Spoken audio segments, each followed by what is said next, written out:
Oh, look, it came about when I used to play in rock and roll bands and used to do some songwriting for other people, and everyone was always saying, hey, why don't you do a solo record? And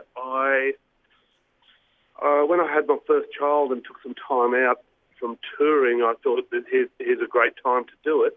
But when I sat down to write songs for a solo record, I had nowhere to start from.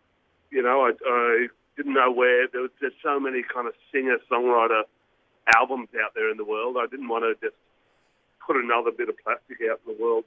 So I was a bit lost, and a friend asked me whether I would do some music for his website, which was, he has a company that makes kind of 1970s based surfboards. So I started thinking about the 70s, and to get some inspiration, I had some old 1970s Super 8 footage. So we went to the studio and projected that onto the wall. It's footage of surfing at Lennox Head in the 1970s, and the beautiful old footage. And you know, we played some really nice music to it. And as a process, I just thought, wow, this is a great thing to do, and it's a kind of reason to make music. So the project initially grew out of that process of projecting this old film, which has a beautiful Super 8 aged quality, and a bunch of guys and girls in the studio making music. And then, how did you meet up with Stephen Jones, who's put together a lot of the cinematography for this film? Okay, then for our second record, we did some live shows with that old Super 8 stuff, and Steve Jones came to one of those shows that we did, and I happened to also see his film that he did set in Chile called Alma. And I used to live in Chile in the early 90s, so I had a real interest in the film. And then when I saw it, it was just a piece of art. It was really beautiful. And Steve and I liked each other's work. And we had a mutual friend, and we were in the car park at Lennox Point one day, and the mutual friend said, oh, hey, Steve, that's Murray, and Murray, that's Steve. And, you know, we had a conversation, and we started this collaboration that we're going to take to South Australia, to Bellwether. So this is what we truly classify as a visual album in a sense. Yeah. It's Steve, over the same period of time that Steve filmed the footage in the water and on the coast around where we live. Myself and some of my close friends went into the studio and made the record in response to the same stretch of coast. And Steve and I sort of got together during that period and looked at the footage and the music together, and we pieced together the album. Wonderful. So the process of creating the music, was it really, you know, looking at the footage, thinking or looking at the coastline and then sort of letting that inspiration from that environment sort of come to you? Steve and I both still surf, and so we see each other a bit in the water and in the car park, and, you know, he would say, hey, come around and have a cup of tea, and I would go around and I'd have a USB with the music on it, and we'd sit there and we'd look on his computer at the footage, and we'd sort of say, oh, this works with that song, and, you know, so there was a collaborative element happening there. There's also a third element, which is a wonderful tool for songwriting or making music, is that I separated with my partner. So I had this sort of heartbreak and longing thread that carried through the whole record. And, you know, if anyone that's ever had a bad separation, one of the great healing tools is getting in the ocean. So it was all intertwined. Now, as we mentioned, you are bringing this performance to South Australia, and I understand it's quite a large ensemble that you have with you. Tell me a bit about the musicians that are coming.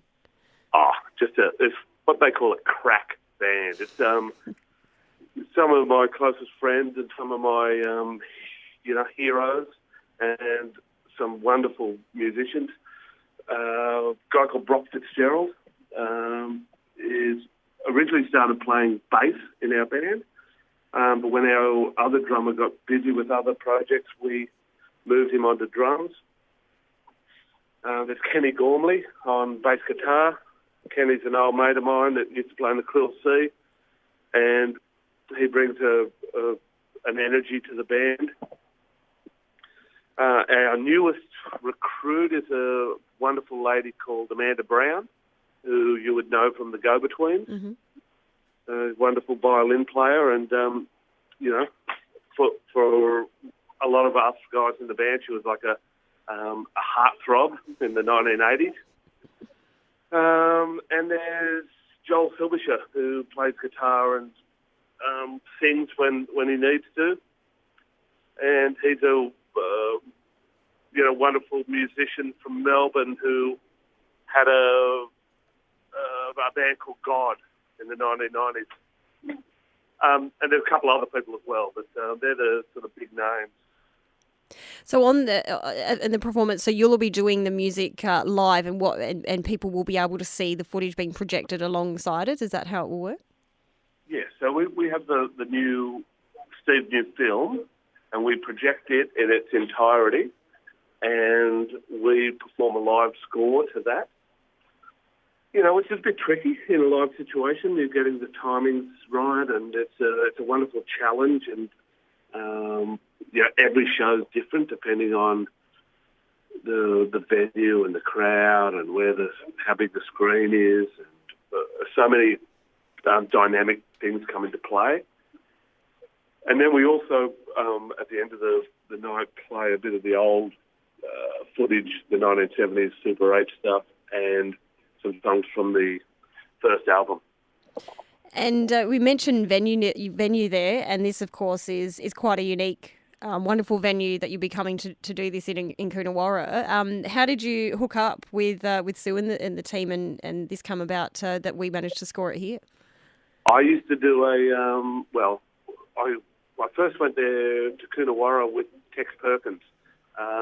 We did a duo for I think it was the last Coonawarra Arts Festival, or the Penola Coonawarra Arts Festival, and we played at Sue's venue, and it was so much fun. It was just, I don't know, it's kind of exotic for someone from up north to go down into that part of the world and to play in an old shearing shed, and just beautiful. Yeah. And there were all these people there staying who were camping on the site, and Sue had put us up in a hotel in town, Tex and I, and I was so jealous when all these people were getting up from the campfire and wandering off to their tent.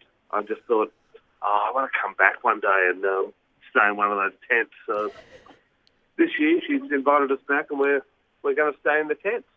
Nice. Do you think you might get some surfing in along our coast while you're here? It's not a bad part of the world to get in the water.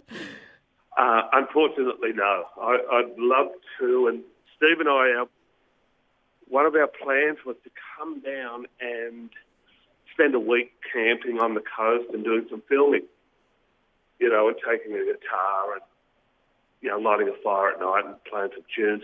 Would have been perfect, but we can't do it this year. But maybe if someone invites us back, we can do it next year. So you'll just have to come back, because I think, if you're looking for coastline to inspire you and some good surfing spots, there's definitely a few around here.